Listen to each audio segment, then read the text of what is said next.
खुशामदीद, आदाब, good morning, अस्सलाम वालेकुम। आप सबको हमारी तरफ से हो। दिसंबर की 23 तारीख, हफ्ते का पहला दिन, और मैं हूं आपका मेजबान इशफाक गौहर। हर दिन सुबह सलाम जेके में आपके सामने आकर खबर, तजिया, तबसरा करने की कोशिश करते हैं। नजर हमारी जम्मू कश्मीर के हालात वाक़ात पर सबसे ज्यादा रहती है, क्योंकि सलाम जम्मू कश्मीर के नाम से ही प्रोग्राम है। लेकिन हालात सिर्फ जम्मू कश्मीर के नहीं आपको बताते हैं, बल्कि मुल्क की सलामती सूरत हाल पर भी हमारी नजर रहती है। सूरत हाल जो सियासी एतबार से बनती है उस पर भी हमारी नजर रहती है। बिलौकामी सतह पर जो कुछ चल रहा है उस पर भी हम आपको वक्फे वक्फे से अपडेट करते रहते हैं। और आज भी तजिया, तबसरा, मेहमान भी हमारे साथ ज्वाइन करेंगे और कोशिश करेंगे कि आखिरी 10 से 12 मिनट जो आपके साथ हम गुजारे वहां पर हम आपकी कॉल्स को भी ले, और वो कॉल्स आपके मसाइल, मामलात के हवाले से हो। आप फटाफट से हमारे साथ ज्वाइन कीजिएगा। टीवी के फौरन बाद हमारी राब्ता site Facebook, YouTube, Twitter, Instagram और ऑफिशियल वेबसाइट पर, जहां पर खबर, तजिया और तबसरा तीनों जुबानों में हम आपके सामने रखने की कोशिश करते हैं। और ये तजिया तबसरा जो है आप भी हमारे साथ करते हैं इन राब्ता साइटों पर आकर, जब हालात वाक़ात के हवाले से आप हमें अपडेट करते हैं। तो ये अपडेट आप भी आज ज़रूर कीजिएगा। फेसबुक पर, ट्विटर पर, इंस्टाग्राम पर इनबॉक्स में आकर हमें हालात वाक़ात से ज़रूर अपनी बात रखिएगा। फ़िलहाल फटाफट से प्रोग्राम का तय फॉर्मेट होता है कि पहले बात होती है हिस्ट्री की, यानी हिस्ट्री की किताब के औराक को खंगाला जाता है, पेजों को पलटा जाता है। हर दिन जो वाक़यात रोनुमा होते हैं वो हिस्ट्री की किताब में लिखे जाते हैं। और आज क्या कुछ हो चुका है, फटाफट से चंद अहम वाक़यात रखेंगे आपके सामने। मेरे साथी आसिफ रशीद इस वक्त स्टूडियो में मौजूद है, जो हिस्ट्री ऑफ द डे पर एक नजर डालेंगे, और उसके बाद खबरों का पिटारा जम्मू कश्मीर से खोलते हैं। खुशामदीद, गुड मॉर्निंग, इस्तकबाल, आप सबका बहुत बहुत शुक्रिया, बहुत बहुत स्वागत। मुख्तलिफ सोशल मीडिया प्लेटफॉर्म्स पर भी आप हमारा साथ दे रहे हैं, उसके लिए बहुत शुक्रिया। और टेलीविजन स्क्रीन पर JK 24/7 न्यूज़ और गुलिस्तान न्यूज़ पर आप हमारे साथ रहेंगे। 10 बजे तक हमारा और आपका साथ रहने वाला है। एक नई सुबह का आगाज सर्द हवाओं के बीच, आज कुछ नए मौज़ूआत के साथ खबरें, तजिया और तबसरा, लेकिन फॉर्मेट सेट है शराइत के साथ। हिस्ट्री ऑफ द डे या इतिहास के पन्ने, सबसे पहले कुछ एक बड़ी घटनाएं, कुछ वाकयात आपके सामने हिस्ट्री ऑफ द डे में रखेंगे। आज आप सब जानते हैं दिसंबर की 23वीं तारीख, सिर्फ एक हफ्ता नया साल शुरू होने में रह गया है। विश्व भारती यूनिवर्सिटी का क़याम या इफ्तिताह के लीजिए 23 दिसंबर 1921 को हुआ। 105 साल पुरानी यूनिवर्सिटी जो मगरबी बंगाल के अंदर कायम है, वेस्ट बंगाल के अंदर। और विश्व भारती यूनिवर्सिटी दुनिया की 50 बड़ी यूनिवर्सिटीज़ में एक बड़ा इदारा है। एक वक्त वो भी था कि बार बार टॉप 50 में यूनिवर्सिटी आती रही। साल 1922 आज ही के दिन ब्रिटिश ब्रॉडकास्टिंग कॉरपोरेशन या BBC रेडियो ने रोज़ाना खबरें नशर करना शुरू की।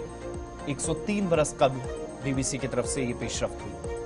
1968 में महकमा मौसमियात ने मुल्क के पहले रॉकेट मैनिका का कामयाब तजर्बा किया और मुख्तलिफ हिस्सों के अंदर मौसमियाती तब्दीली या सूरत हाल पर मुकम्मल तौर पर नजर रखने का भी दावा किया गया। 2000 में आज से 24 बरस कबल मगरबी बंगाल की दाल हुकूमत कलकत्ता का नाम सरकारी तौर पर तब्दील करके कोलकाता किया गया। इसके अलावा ड्रोन और लड़ाका तैयारों के दरमियान पहली जो लड़ाई हुई वो 2002 में 23 बरस कबल आज के दिन हुई। तारीख थी 23 दिसंबर। अंग्रेजी कैलेंडर के मुताबिक 1968 में फ्रैंक बोरमैन, जेम लोल और विलियम एंडरसन ये चांद के गिर्द चक्कर लगाने वाले पहले इंसान बने। एक जिम्मेदारी इनको मिली थी जो कामयाबी के साथ मिशन कंप्लीट हुआ। 2008 में आज के दिन वर्ल्ड बैंक या आलमी बैंक ने सॉफ्टवेयर कंपनी सत्यम पर मुकम्मल तौर पर पाबंदी आयद कर दी थी। और जो फाइनेंशियल इरेगुलरिटीज थी, माली बेज़ाब्तियां थी, उस चक्कर में इस बड़ी कंपनी पर आज के दिन पाबंदियां लगी। 2003 में 23 दिसंबर को इसराइल ने गजा की पट्टी पर हमला किया। हमले तो उससे पहले भी हुए, बाद में भी हुए, मौजूदा वक्त में भी हो रहे हैं, लेकिन यह हमला 16 महीनों की तवील सीजफायर या जंगबंदी के बाद था। और ये जो युद्ध विराम चल रहा था उसको तोड़कर दोबारा से वेस्टर्न पार्ट पर हमले किए गए। और पहले दिन ही आज यानी 23 दिसंबर 2003 को होने वाले हमलों में 87 अफराद को शहीद कर दिया गया। 2004 में हिंदुस्तानी साबिक वज़ीर आज़म PV नरसिम्हा राव का इंतकाल आज के दिन हुआ। आज उनकी बरसी है। उनकी समाजी और सियासी खिदमात को पूरे मुल्क के अंदर याद कर खराजे अकीदत पेश किया जा रहा है। 1926 में मारूफ मुजाहिद आज़ादी और समाजी मुसल्ला स्वामी श्रद्धानंद का इंतकाल भी आज के दिन हुआ। 2000 में 23 दिसंबर को आज के दिन भारत और पाकिस्तान सिनेमा में काम करने वाली मारूफ गुलकारा नूर जहां का इंतकाल हुआ। आज वो भी इस दुनिया से चल बसी। 24 साल हो चुके हैं, उनकी भी बरसी है। 1954 में बोस्टन में 2 जिंदा लोगों के दरमियान गुर्दे की पहली कामयाब पेवंदकारी हुई और ये सबसे बड़े और कामयाब या इब्तदाई मराहिल में जो ऑपरेशंस या सर्जरीज होने वाली थी 1954 में सबसे बड़ा और कामयाब ऑपरेशन था। तो ये हिस्ट्री ऑफ द डे में चंद बड़ी बातें, अहम तरीन वाकयात 23 दिसंबर के ताल्लुक से यहां से आगे बढ़ेंगे। 23 दिसंबर क्यों अहम है, आज अगले 12 घंटे या 24 घंटों में क्या सरगर्मियां मुल्क के मुख्तलिफ हिस्सों में, दुनिया के मुख्तलिफ ममालिक के अंदर या जम्मू कश्मीर और लद्दाख यूनियन टेरिटरी के अंदर रहने वाली हैं, इसको लेकर जरा एक एक करके तफसीलात आपके सामने रखेंगे। लेकिन सबसे पहले बात जम्मू कश्मीर की होगी। सर्द हवाओं का सिलसिला शुमाली इलाका जात में जारी और शुमाली भारत सबसे मुतासरा इलाकों में भी से एक है। शिद्दत की सर्दी हिमालयाई बेल्ट के अंदर जम्मू कश्मीर को और लद्दाख को सबसे ज्यादा मुतासर कर रही है। तो शुरुआत इसी खबर के साथ। जी इरफाक, चलिए जनाब खबर का आगाज करते हैं और बात जरा करते हैं मौसम के मिजाज की, क्योंकि मौसम का मिजाज बदला हुआ है। यकबस्ता हवाएं मुसलसल जम्मू कश्मीर के अंदर दिख रही है और सूबा कश्मीर के मुख्तलिफ इलाकों के अंदर दर्जा हरारत जहाँ मनफी चला गया है, लेकिन थोड़ी सी राहत जरूर दिखी है। लेकिन सुबह सुबह जो दर्जा हरारत था वो -3 के आसपास शहर श्रीनगर के आसपास भी देखने को मिला है। चिलई कलान इस वक्त रवा दवा है वादी कश्मीर के अंदर और पहले दिन से ही चिलई कलान ने अपना शबाब और जोर जो है वो दिखाया है, जिसकी वजह से झील के किनारे भी मुंजमद हुए, दरियाए वलूर भी मुंजमद हुआ, कई मकामात पर नदी नालों में पानी का बहाव रुका, पीने के पानी की किल्लत हुई और मतला मुसलसल अबर आलूद भी रहा। यकबस्ता हवाएं भी चली, लेकिन बर्फबारी का कहीं पर भी इम्कान नहीं है। और इस फ्रीजिंग टेम्परेचर के बीच इतलात और खबर यह है कि दिसंबर 27 और 28 तारीख बाद सपहर तक बर्फबारी का हल्के से दरमियाना दर्जे का उम्मीद लगाई जा रही है। अब देख लीजिएगा, पिछले 2 महीनों के दौरान न तो खुलकर बारिशें हुई है और ना ही पिछले कई दिनों से जबरदस्त बर्फबारी हुई है।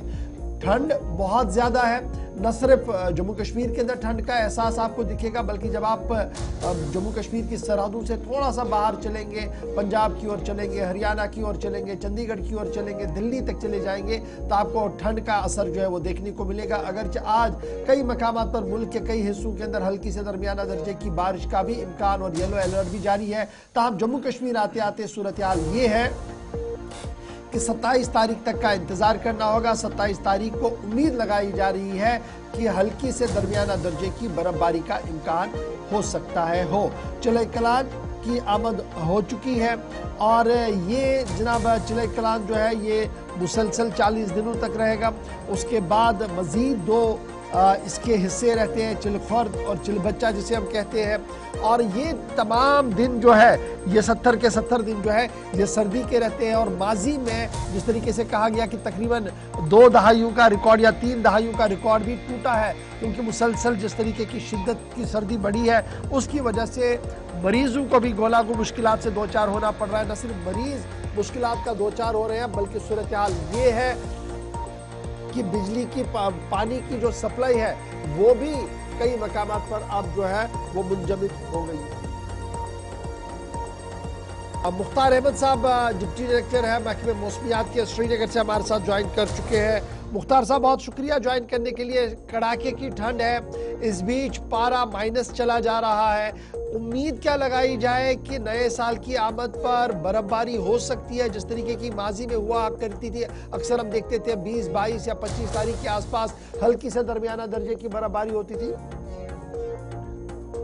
जी बहुत बहुत शुक्रिया। देखो अभी फिलहाल मौसम जो है अमूमन ड्राई रहने के चांसेस हैं, थोड़ा क्लाउडी रह सकता है खासकर आज भी।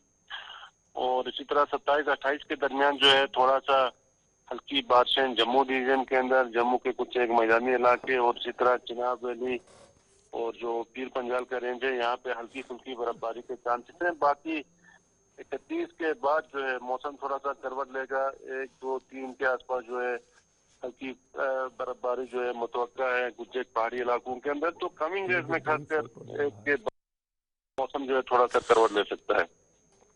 तो अभी जो ये यकबस्ता हवाएं चल रही, इसका मतलब इससे कहीं पर भी राहत अभी वादी को नहीं मिल सकती है। अभी देखो ठंड की जो लहर है वो -8.5 तक भी चला गया पारा। तो कमिंग डेज में खासकर कल से थोड़ा सा ठंड बढ़ने के चांसेस हैं। आज जो इतना ज्यादा दर्जा हरारत में गिरावट नहीं देखने को मिलेगा। तो कल से जो एक बार फिर जो कोल्ड वेव और जो कोल्ड वेव लाइक सिचुएशन है वो कल से फिर जो है देखा जा सकता है अगले 3-4 दिन के लिए। मुख्तार साहब, हमने देखा कि गर्मियों के अय्याम में जब बारिशें होने का मौसम था तब भी बारिशें नहीं हुई और डेफिसिट ऑफ रेनफॉल हमारे पास है।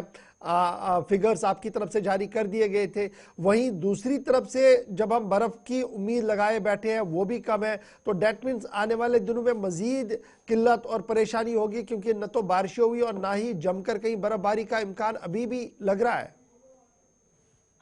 जी बिल्कुल, ये तो बिल्कुल बात सही है कि बारिशें उसके साथ साथ बर्फबारी का भी बहुत ही कम स्पेल देखने को मिला पिछले 1-1.5 साल से।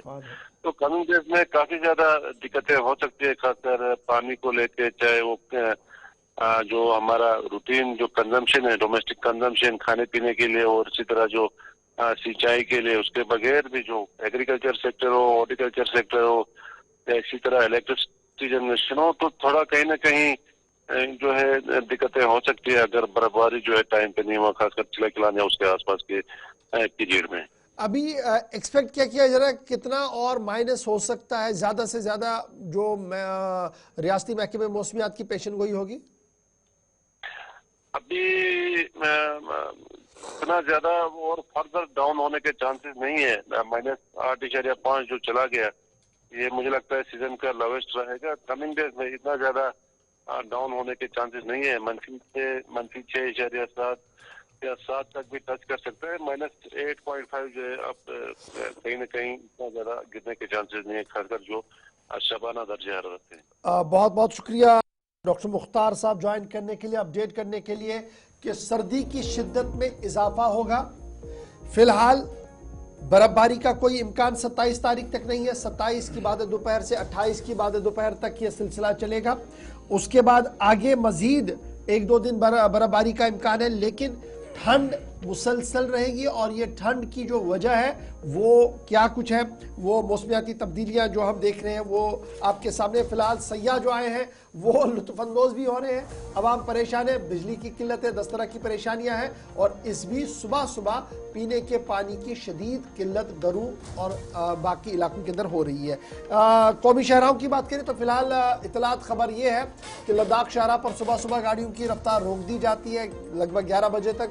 वो मुसलसल उसी तरीके से है। श्रीनगर जम्मू कौमी शाहराह पर गाड़ियों की रफ्तार बराबर चल रही है। एहतियात से ड्राइव करें सुबह भी, जब भी आप कौमी शाहराह या दीगर रास्तों पर करें, क्योंकि रात का जो दर्जा हरारत अगर पानी कहीं पर भी गिरा है तो वो जम जाता है। और सुबह सुबह 2 व्हीलर्स या 4 व्हीलर जो गाड़ियां चलती हैं उनको फिसलन बहुत ज़्यादा होती है, इसलिए एहतियात बहुत ज़्यादा बरतने के लिए तमाम इदारों की तरफ से एडवाइजरी भी जारी कर दी गई है। और ये नज़ारा झील लिडल का आज सुबह सुबह का भी है, जहाँ पर किनारे मुकम्मल तौर पर आपको मुंजमद नजर आ रहे हैं। गुज़श्ता 3 या 4 दिनों से यही सूरत हाल है। तो अब चिल्ला कलान का तीसरा दिन बल्कि आज है और चौथे दिन में हम दाखिल होने जा रहे हैं। तो ये सूरत हाल अभी ज़्यादा तब्दील नहीं होगी और महकमा मौसमियात क्या कुछ पेशन गोइयाँ कर रहा है वो भी आपके सामने तफसीलात रखी जा चुकी हैं।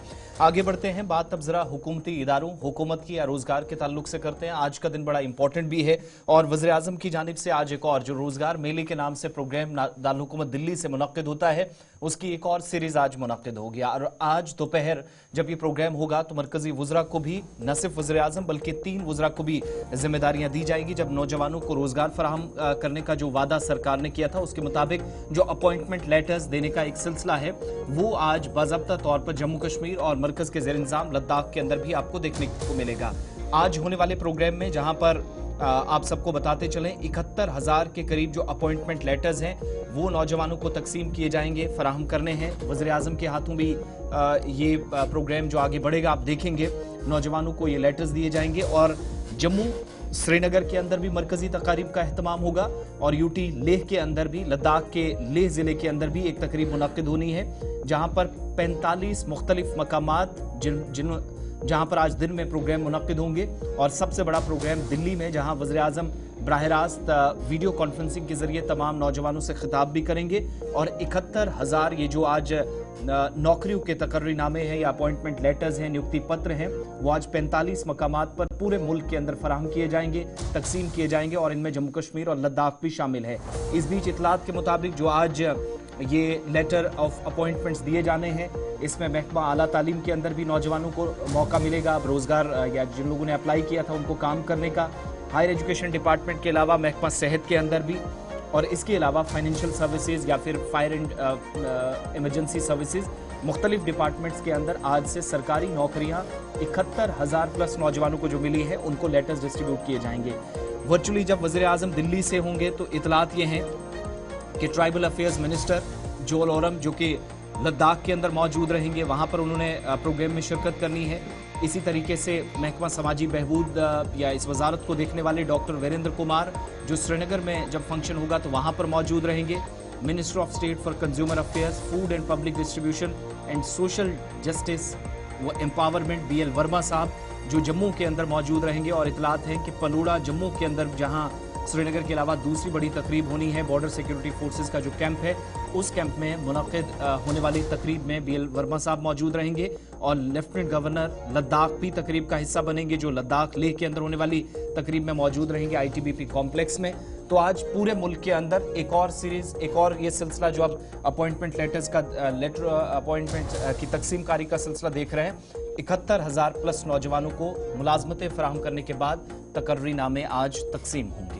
जी, जहाँ बेरोजगारी पर काबू पाने के लिए मुख्तलिफ महकमों के अंदर ये बढ़ती अमल मुकम्मल हो जाएगी आज, वहीं पर अब जम्मू कश्मीर की जब आप बात करते हैं तो मुल्क के अंदर सबसे ज़्यादा शरही बेरोजगारी जम्मू कश्मीर के अंदर है, 35% के आसपास बताई जा रही है। जबकि जम्मू कश्मीर के जाविये से जब आप देखेंगे तो यहाँ पर सन्नत का कोई बड़ा दबाव नहीं है, सन्नती इनकलाब बिल्कुल भी नहीं दिख रहा है। प्राइवेट सेक्टर का कोई दूर दूर तक भी उतना ज़्यादा असर नहीं है कि लोग सरकारी रोजगार के बिना प्राइवेट रोजगार की ओर चले। तो यही वजह है कि सबकी नजरें जो है वो सरकारी रोजगार पर रहती है, सरकारी नौकरियों पर रह रही है। फिलहाल आज 71,000 सरकारी नौकरियों के ऑर्डर्स वज़ीर आज़म साहब बांट रहे हैं पूरे मुल्क के अंदर, और कुछ ऑर्डर्स जम्मू के अंदर, कुछ ऑर्डर्स कश्मीर के अंदर और कुछ ऑर्डर्स लेह के अंदर भी बांटे जाएंगे। जो ऑनलाइन तकरीब होगी और वहां पर मज़कूरा वुज़रा भी रहेंगे, जिसकी तफसील थोड़ी देर पहले आसिफ रशीद आप तक रख चुके हैं।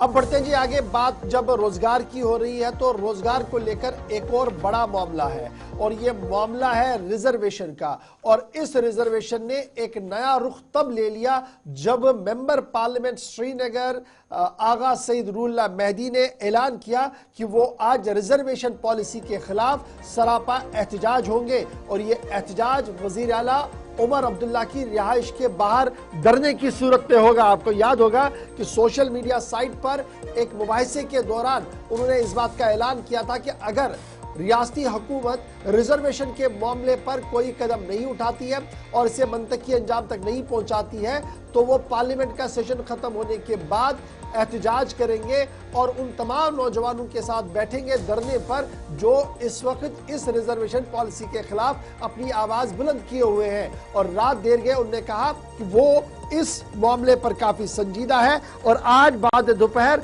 इस एहतजाज को किया जाएगा जो वजीर आला उमर अब्दुल्ला के रिहाइशगाह के बाहर होगा। एक्स पर आगा सईद रूहुल्लाह मेहदी जो मेंबर पार्लियामेंट है उन्होंने तहरीर कर दिया। तहरीर सामने क्या आई कि रियासत की सियासत में एक नई गर्माहट देखने को मिली है।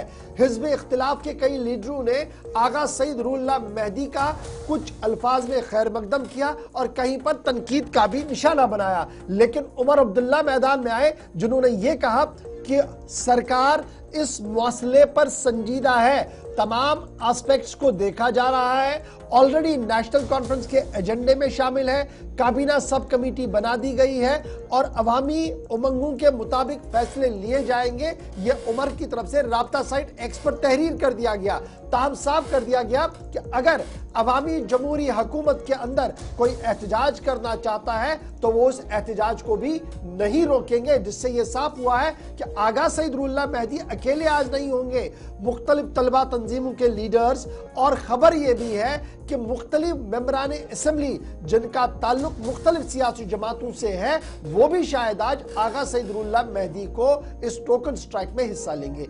ये एक खबर है, लेकिन दूसरी तरफ से माना जा रहा है कि रिजर्वेशन का मामला आलन फानन में हल नहीं होना है। ये एक बड़ा सियासी फैसला होगा जो उमर अब्दुल्ला ने काफी सोच समझ के साथ हल करना होगा। और जब तक काबीनी कमेटी अपनी रिपोर्ट नहीं देती है और उस रिपोर्ट के ऐन मुताबिक अवाम को तशफी नहीं होती है, तब तक शायद यह मामला हल भी नहीं हो सकता। लेकिन जिस तरीके से आगा सईद रुहुल्लाह मेहदी ने अपनी बात रखते हुए, अपने वादे को बरकरार रखते हुए अवाम की आवाज को उठाया है और उन लोगों की आवाज को लेकर सामने आया है जो ये लगातार मान रहे हैं कि उनके हकूक पर शबखून हो रहा है, यानी जो ओपन मेरिट है उस पर डाकाजनी हो रही है, सियासी बुनियादों पर, दीगर बुनियादों पर, जो नहीं होना चाहिए। उस पर आवाज आगा रुहुल्लाह मेहदी पहले भी उठाए थे, लेकिन सोशल मीडिया पर जो उन्होंने बात अपनी रखी थी उसको आज पूरा करते हुए आगा सईद रुहुल्लाह मेहदी पहली बार यह होगा कि हुकूमती मेंबर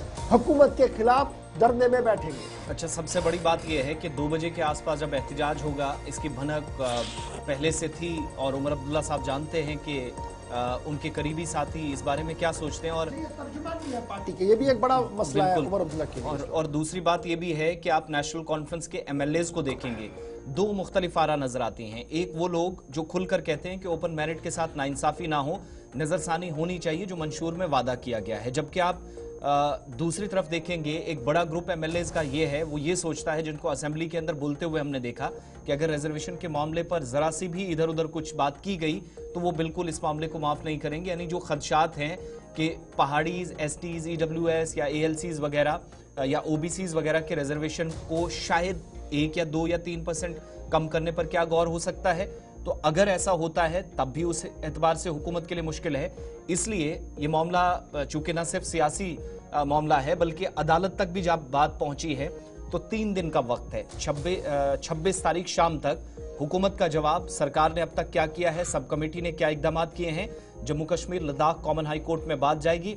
27 तारीख को एक और फैसला मुतवक्के है जिसमें हो सकता है कि पिछले फैसले में जो बेंच ने कहा था कि अगर आप कुछ करते हैं, आपने कुछ किया है तो हमें बताइएगा, रिपोर्ट पेश करें, बसूरत दीगर हम इस मसले पर सोचेंगे, जो कई तरह के तहफ्फुज़ात समाज के अंदर पैदा कर रहा है। इधर आप देखेंगे दिल्ली के अंदर प्रोटेस्ट हो चुका है, जम्मू कश्मीर के अंदर डॉक्टर्स सड़कों पर निकले, उन्होंने कहा कि रिजर्वेशन वहां भी कम कर दी गई तो वो जो 33-34% टोटल हिस्सा बचता है वो मुश्किल है।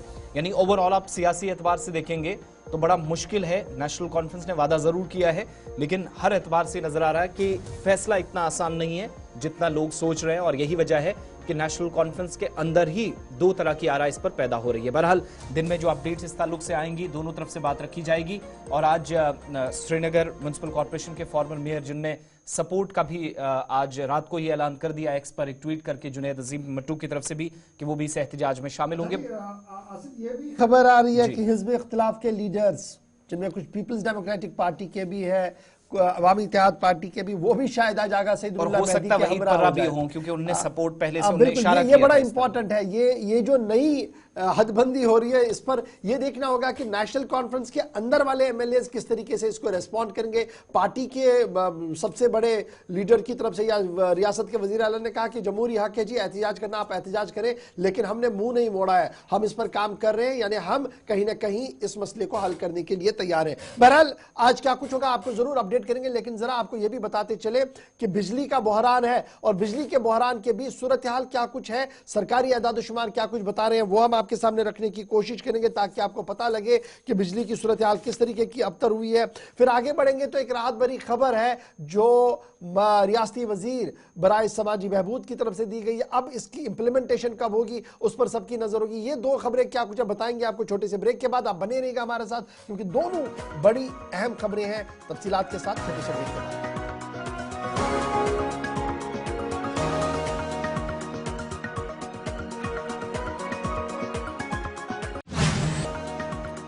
ब्रेक के बाद इस्तकबाल आप सबका प्रोग्राम सलाम जी के आप देख रहे हैं जम्मू के स्टूडियो से बरह रास्त। मैं हूं आसिफ रशीद, एग्जीक्यूटिव एडिटर इशफाक गौहर हमारे साथ हैं।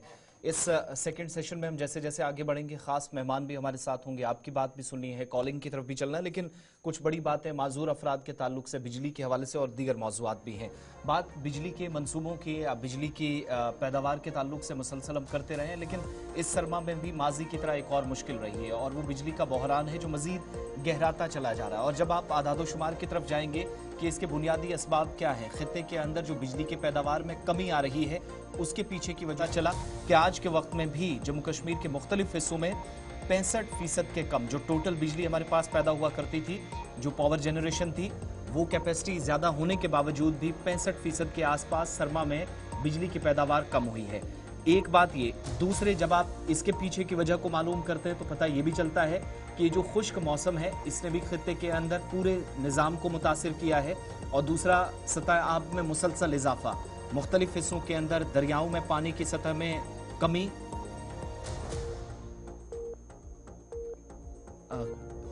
दरियाओं में पानी की सतह में कमी आना, ये भी परेशानी का सबब एक बना है, जिसके नताइज हम सबके सामने हैं कि 65% के आसपास जो बिजली शायद अगर 30 या 35 से ज्यादा होती तो इस वक्त की मुसीबत बिजली बहरान वाली दूर की जा सकती थी, नहीं हुई। टोटल इस वक्त खित्ते के अंदर जो कैपेसिटी है, इस वक्त जो सलाहियत है कि बिजली 3500 मेगावाट के आसपास जो पैदा की जा सकती है, लेकिन इसके जब आप बरक सूरत हाल देखते हैं तो 1140 मेगावाट टोटल है जम्मू कश्मीर के अंदर, जहां पर अपने मुख्तलिफ प्रोजेक्ट्स, वो चिनाब के अंदर हों, कश्मीर प्रोविंस के अंदर हों, जो टोटल बिजली इस वक्त खित्ते को दी जा रही है। और इससे पता चलता है कि हाइड्रोलिक इलेक्ट्रिक पावर, या जहां पर जिन मंसूबों से जम्मू कश्मीर इस वक्त बिजली हासिल करने, फिर बिजली मुख्तलिफ हिस्सों के अंदर तकसीम कारी का अमल जिस पर तवज्जो ज़रूर सरकार देना चाह रही है या मरकज़ देना चाह रहा है, वो तमाम तरह की कोशिशों के बावजूद भी कामयाब होता नहीं दिखाई दे रहा है। टोटल ये जो 3500 मेगावाट की सलाहियत इस वक्त हमारे पास है अपने प्लांट से जो बिजली मिलती है, इसमें बगलियार जो 900 मेगावाट के आसपास बिजली इस वक्त देता है, जो बड़ा मंसूबा है लेकिन कैपेसिटी से काफ़ी कम। लोअर जेहलम वाला जो मंसूबा है 110 मेगावाट बिजली ही यहाँ से मिल पा रही है। और इसी तरह का एक और प्लांट जिसको अपर सिंध का नाम दिया जाता है, बड़ा मंसूबा है, पुराना मंसूबा है, लेकिन जब आज के वक्त में कैपेसिटी देखेंगे तो उससे बहुत कम, मजमूई तौर पर 110 मेगावाट बिजली अपर सिंध मंसूबे से भी मिलती है।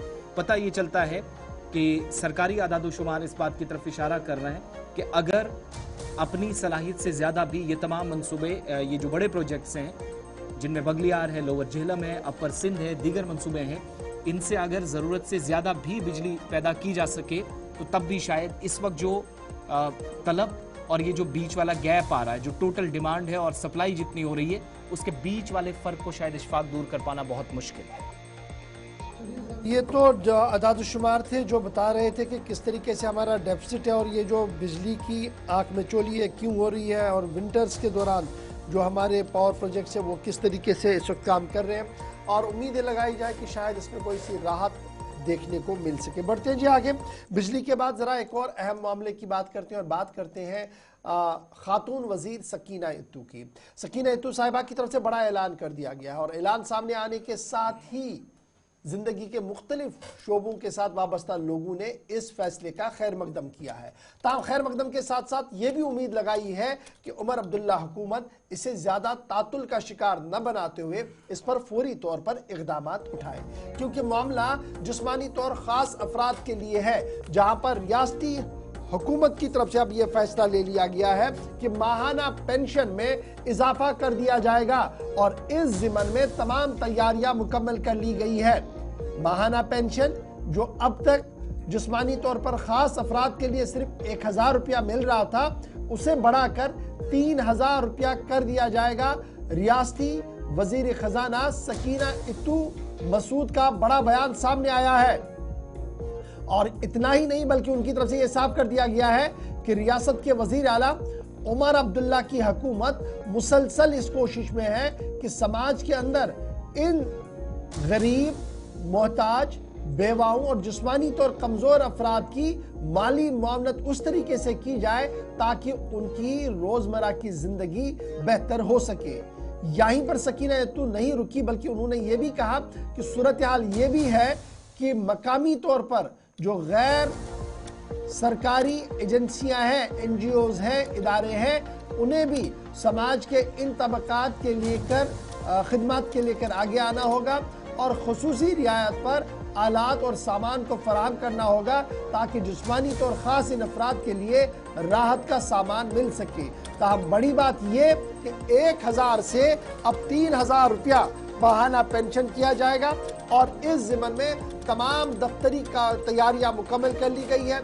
उम्मीद लगाई जा रही है कि बजट का जो इजलास फरवरी के महीने में होगा उससे कबल ही रियासती काबीना शायद इसको मंजूरी देकर बजट प्रोविजन में रखते हुए इसका ऐलान कर सके, क्योंकि कल बाज़ाब्ता तौर पर रियासती वजीर समाजी बहबूद सकीना यतूम मसूद की तरफ से बाज़ाब्ता तौर पर इसका ऐलान कर दिया गया है।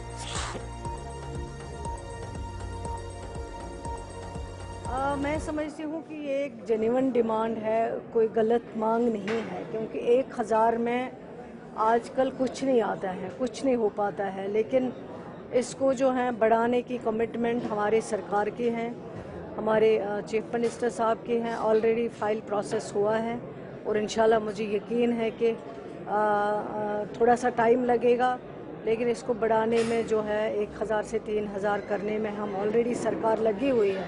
ऑलरेडी प्रोसेस जो है वो चल रहा है, फाइल का प्रोसीजर जो है वो हो रहा है और इंशाल्लाह जो जितना भी जल्द हो सके हम इसको 1000 से 3000 जहाँ तक सैलरी का कहीं कहीं मसला है, जो भी मुलाजिम है वो ऑलरेडी हमने इशू सेटल किया हुआ है लगभग, तो इनका भी मुझे लगता है उसी में जो है मसला हल हुआ होगा। शुक्रिया।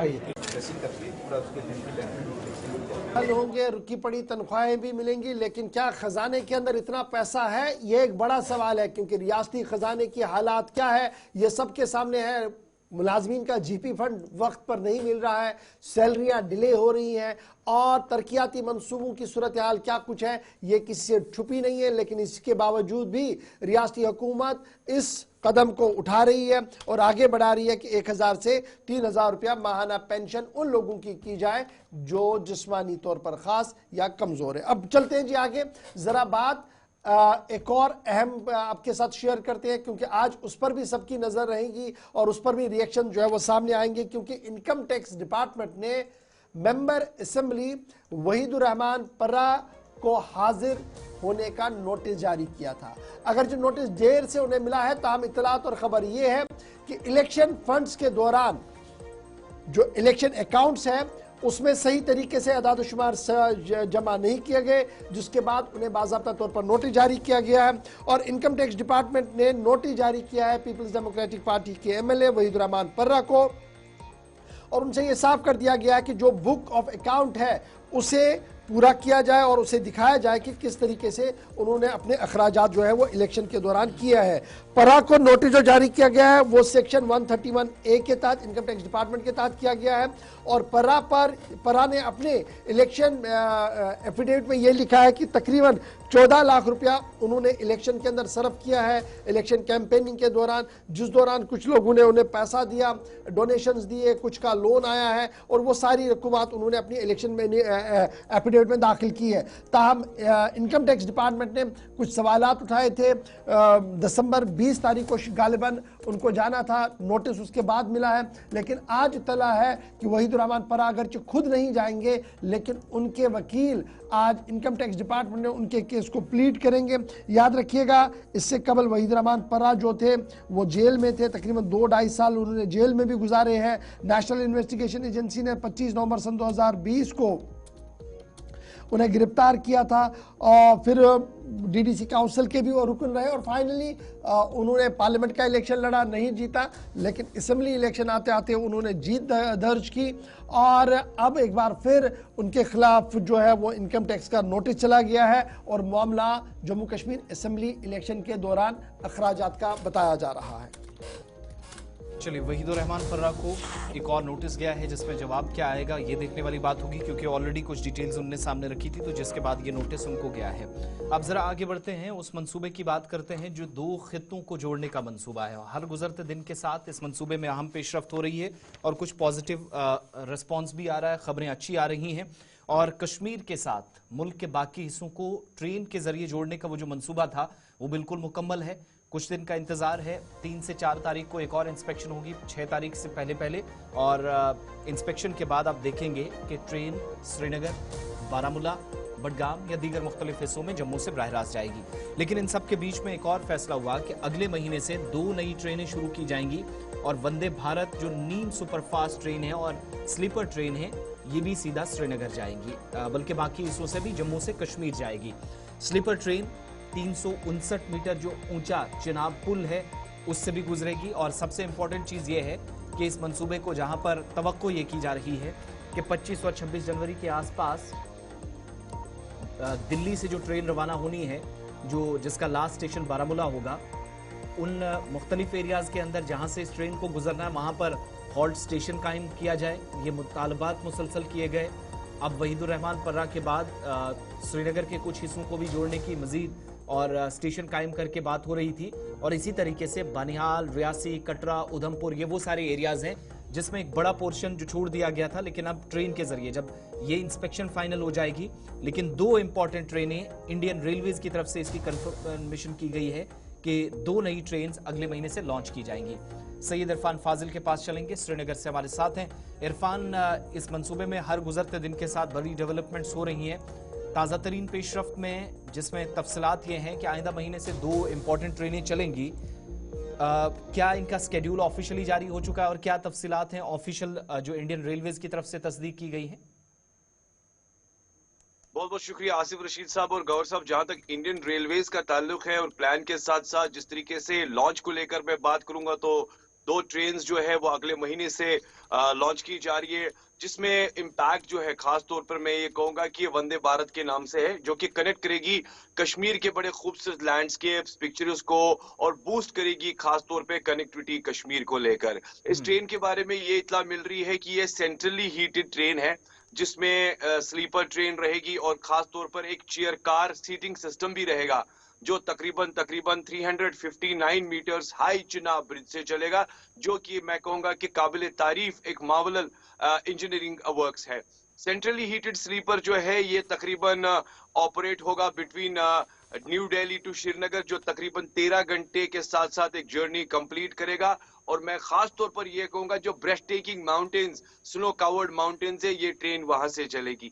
वंदे भारत ट्रेन के साथ साथ जो इक्विपमेंट के हवाले से मैं बात करना चाहूंगा, इसको एक स्पेशल फीचर से बनाया गया है ताकि ये हार्श विंटर में हीटिंग पैड्स के साथ, या कह सकते हैं वार्म जो एयर सिस्टम रहता है खास तौर पे, क्योंकि सर्दी में काफी ठंड रहती है कश्मीर को लेकर, तो ये सारी चीजें मद्देनजर रख के इस ट्रेन को बनाया गया है।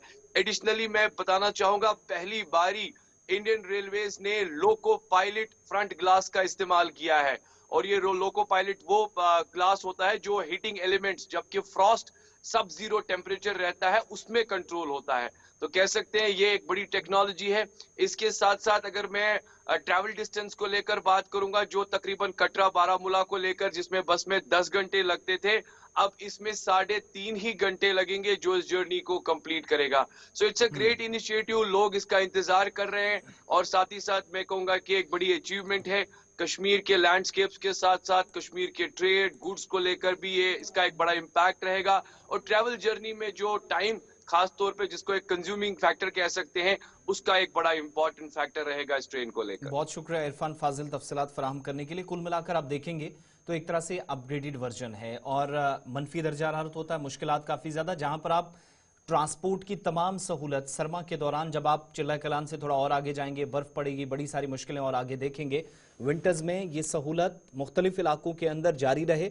और दूसरी बात कि जो लोग सफ़र करेंगे उनकी भी आप कह लीजिए गर्मी का पूरा बंदोबस्त इस ट्रेन के अंदर एक तरह से, हालांकि पिछले महीने ही अनाउंस हो गया था कि वंदे भारत ट्रेन श्रीनगर और दिल्ली को कनेक्ट करेगी, जो 25-26 के आसपास जब ट्रेन जाएगी तो उसके बाद आप स्केड्यूल के मुताबिक 2 ट्रेनें चलते देखेंगे, लेकिन जैन के बाद फेब में भी आप इस ट्रेन को चलते देखेंगे, जो 2 मजीद एडिड और अपग्रेडेड वर्जन है वंदे भारत ट्रेन का। वंदे भारत और राजधानी एक्सप्रेस को कर दिया गया है, और उसके साथ साथ एक और ट्रेन, उसके बारे में शायद 1-2 दिन में नॉर्दर्न रेलवे की तरफ से कहा जाएगा, जिन्हें सीधे बारामूला तक लेने की बात हो रही है। तो ये बड़ा इंपॉर्टेंट फैक्टर होगा जी जब ये रेलवेज की तरफ से चलेगा। फिलहाल सबकी नज़रें रहेंगी कमिश्नर रेलवे सेफ्टी पर, जो 2 दिन के दौरे पर जम्मू पहुंचेंगे, जिसके बाद ये आगे बढ़ेगा। अब चलते हैं जी आगे, बात ज़रा एक और अहम खबर की करते हैं।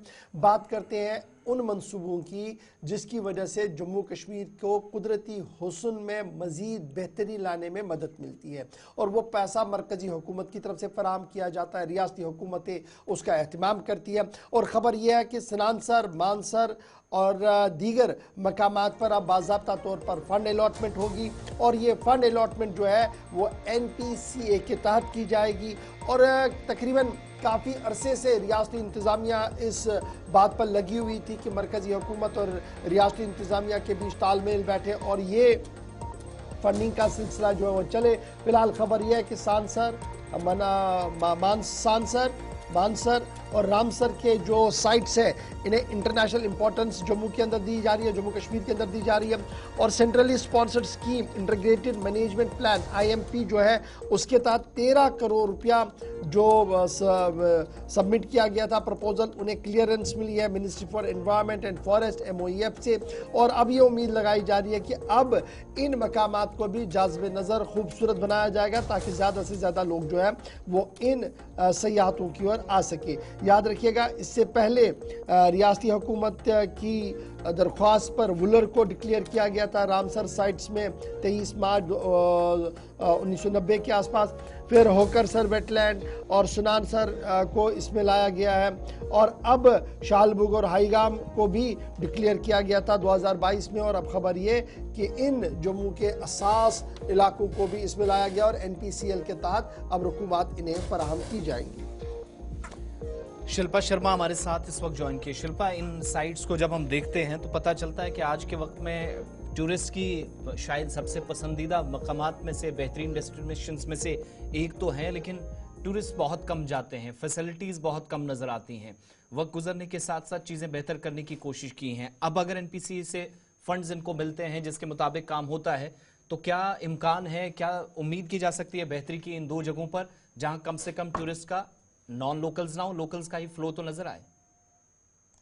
जी बिल्कुल, देखिए इन 5 वेटलैंड की अगर मैं बात करूं तो केंद्र शासित प्रदेश जम्मू कश्मीर में अंतर्राष्ट्रीय महत्व के रमसर साइट के रूप में जो है वो इन्हें नामित किया गया है। और जिस प्रकार से कुछ बताना चाहूंगी मैं आपको, वुलर लेक जो है वो रमसर साइट करीबन मार्च 23, 1990 में जो है वो रमसर साइट डिक्लेयर किया गया। उसके बाद होकरा वेटलैंड जो कि सरासर मानसर लेक रमसर साइट डिक्लेयर किया गया नवंबर 8, 2005। इसी प्रकार से 5 वेटलैंड को जो है वो रमसर साइट जो है वो डिक्लेयर किया गया।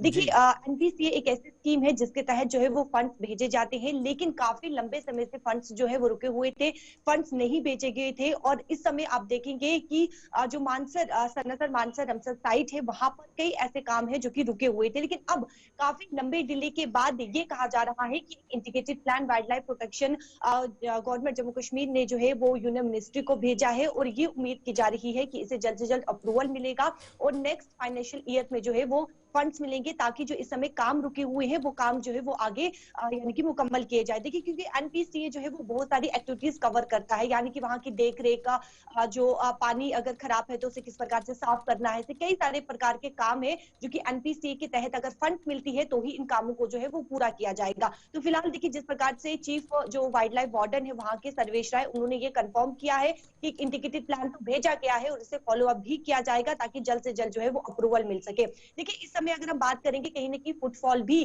टूरिस्ट का वहां पर देखने को मिलता है। अगर काम पूरे नहीं होते हैं तो कहीं ना कहीं टूरिस्ट वहां तो नहीं पहुंचेगा। ये माने ये जो आप कह रहे हैं कि ये जो सारे प्रपोजल्स पुट ऑन कर दिए गए हैं इनकी अभी अप्रूवल ऑफिशियल आना बाकी है, और अगर बाकी है तो कब तक ये एक्सपेक्ट आ सकती है? क्या ये फाइनेंशियल ईयर क्लोज होने से पहले आएगी या नए फाइनेंशियल ईयर में जब निर्मला सीतारमण 1 फरवरी को बजट पेश करेगी उसमें इसकी रिफ्लेक्शन होगी? देखिए जिस प्रकार से ये कहा गया है कि अप्रूवल मिलना अभी बाकी है, यानी कि अभी अप्रूवल मिलना है, उसके बाद नेक्स्ट फाइनेंशियल ईयर में जो है वो फंड्स जो है वो मिलेंगे। तो जब ये फंड्स मिलेंगे तो जो काम रुके हुए हैं उन कामों को जो है वो पूरा किया जाएगा। बहुत बहुत शुक्रिया हमारे साथ ज्वाइन करने के लिए। तो NPCA के तहत फंड्स मिलने का इम्कान है इन दो बड़े साइट्स को। फिलहाल वुलर के लिए जहां पैसा खर्च होता है और पेशरफ भी नजर आती है, यहां से आगे मजीद बेहतरी का इम्कान होगा फंड्स अगर सही इस्तेमाल होते हैं। वक्त एक छोटे से ब्रेक का है, ब्रेक के उस पार वापस आएंगे तो अपने खास मेहमान के पास भी चलेंगे। वो जो एक और सीरीज हमने शुरू की है उसके 1 दर्जन एपिसोड हो चुके हैं, इस पर मजीद ज़रा बात करते हैं। असातिज़ा के रोल पर बात करेंगे, मुख्तलिफ इदारों के अंदर कैसे कामकाज चलता है ऑनलाइन गैम्बलिंग को रोकने के लिए, या कैसे पॉसिबिलिटीज़ हैं काम रोका जाए, वो काम जो गैर कानूनी या गैर इखलाकी गैर समाजी कहलाता है। इस पर कुछ अहम तरीन सवालात, आपकी कॉल्स भी लेनी है और कुछ मकामी और बैनुल अक़वामी सतह की खबरें भी आप तक पहुँचेंगी। ब्रेक के उस पार मुकम्मल तफसीलात।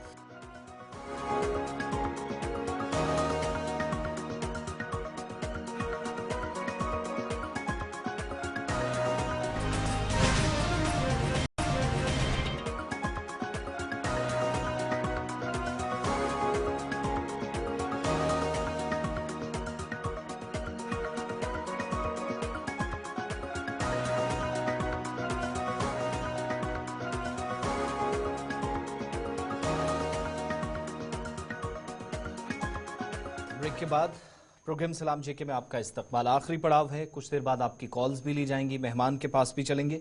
चंद खबरें या मालूमात अब तक पहुंचाना जरूरी है। बात अब जरा उन लोगों की जिनके खिलाफ पुलिस ने कार्रवाइयों का सिलसिला शुरू किया है। दरअसल सिम कार्ड्स के गलत इस्तेमाल की शिकायत मुख्तलिफ इलाकों से मौसूल होती थी और सिम कार्ड किसी के नाम पे है, इस्तेमाल कोई कर रहा है, किसी जिले से निकली है, पकड़ी कहीं पर जा रही है, और आधार कार्ड्स के साथ जब अपडेट्स मिलाकर देखी जाती हैं तो पता चलता है कि कहीं किसी और नाम की निकलती है।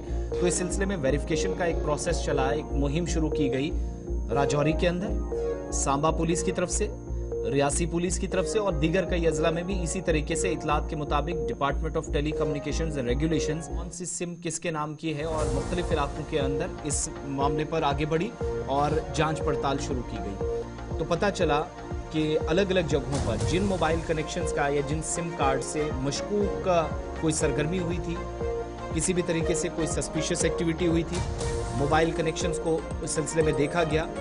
और ऐसे में ये देखने के लिए कि जो KYC know your customer guidelines जिसको आप कहते हैं, जम्मू कश्मीर पुलिस ने उसके तहत एक वेरिफिकेशन का प्रोसेस शुरू किया कि अगर किसी सिम से कोई मशकूक सरगर्मी का इशारा मिला है तो मोबाइल कनेक्शन देखा गया। फिर ये भी पता किया गया कि क्या वो KYC उसका हुआ है, आधार कार्ड के साथ वो सिम कार्ड प्रॉपर तरीके से लिंक है, KYC की गाइडलाइंस के मुताबिक काम हुआ है। इन चीज़ों को देखने के लिए एक बड़ी कैंपेन शुरू की गई, वेरिफिकेशन ड्राइव शुरू हुई। सिम कार्ड जो अलग अलग जगहों पर, एक तो आज चूंकि बेतहाशा मिलते हैं तो उस एतबार से भी मिसयूज़ होने का ख़तरा रहता है, फिर एक एक नाम के 4-4, 5-5 नंबर्स अलग अलग मकामात पर पकड़े जाएं।